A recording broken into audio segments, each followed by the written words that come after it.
church. It's Pastor Mike. I hope it's a blessed day for you.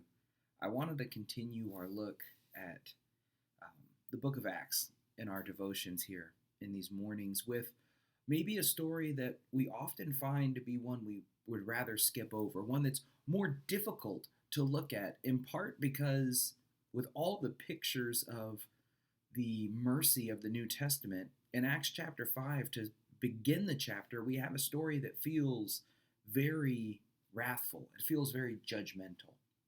It's the story of Ananias and Sapphira, this couple in this early Jerusalem church. We've seen over these last few weeks the establishment of that church and these foundations, the pillars of the apostles within it.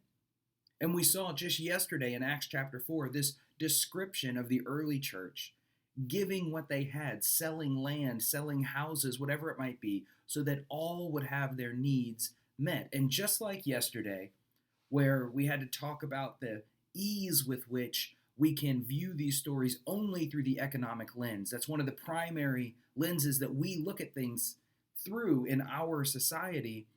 We have to resist that same urge here with Ananias and Sapphira. In the first few verses here, we get the story explained to us. And Luke tells us that a man named Ananias, together with his wife Sapphira, and we'll meet her tomorrow, sold a piece of their property. And with his wife's knowledge, he kept some of the money back from that sale. But he brought the rest and he placed it at the apostles' feet, And Peter, filled with the Holy Spirit and understanding what's going on, says, Ananias, how is it that Satan has so filled your heart that you've lied to the Holy Spirit and you've kept for yourself some of the money you received for the land?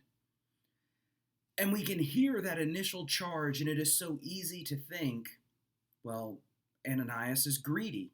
He's withholding from God, and so now he's being judged by God through Peter. But listen to what Peter says. He's not condemning Ananias on the basis of his greed. He says, you, Ananias, Satan has so filled your heart that you have lied to the Holy Spirit. Ultimately, the question and the point here is not one about greed, but one about honesty and deception. Greed is involved, but it is just a symptom of the sickness. It's not the underlying sin. Because the problem with Ananias here is not that he withheld some money from a sale. After all, as Peter tells him, all the land was yours to begin. The problem is that he made a commitment. I will give all of this sale and then withhold some at the last minute. He's made a promise, and now he's backed out on it. And ultimately, in verse 4, Peter condemns Ananias. He says, you have not lied just to human beings, but to God you have lied. Now, that's a heavy charge to lay at his feet. But when we read this story, we see, and I can see in our own world, and if I'm honest, I can see in myself, and maybe you can as well, that same urge of Ananias. To promise the world and deliver whatever we think is good enough to fulfill that promise. We want to qualify the things we do maybe with technicalities and, well, I sort of did, or I did as much as I realistically could. And I think Peter's condemnation here and God's teaching for us is, one, to consider the cost when we make commitments to God. And it doesn't just mean financial commitments, although that's a part of it, just like it is here, but commitments about our energy, our time, our talents, commitments about being a member of a church, or commitments about working in a church or doing a ministry, whatever it might be, we have to consider the cost. Just like we do in any realm of our life, we don't want to bite off more than we can chew. We don't want to promise more than we can deliver.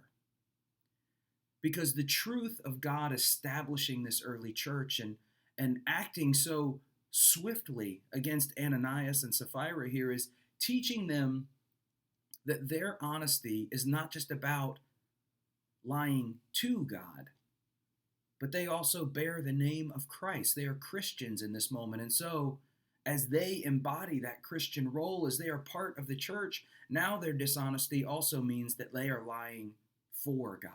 They are lying in God's name And Peter tells his early church, he tells Ananias and Sapphira and everyone else who's there, that is not the people that we can be. If we are serious about being the church, then we have to be serious about it.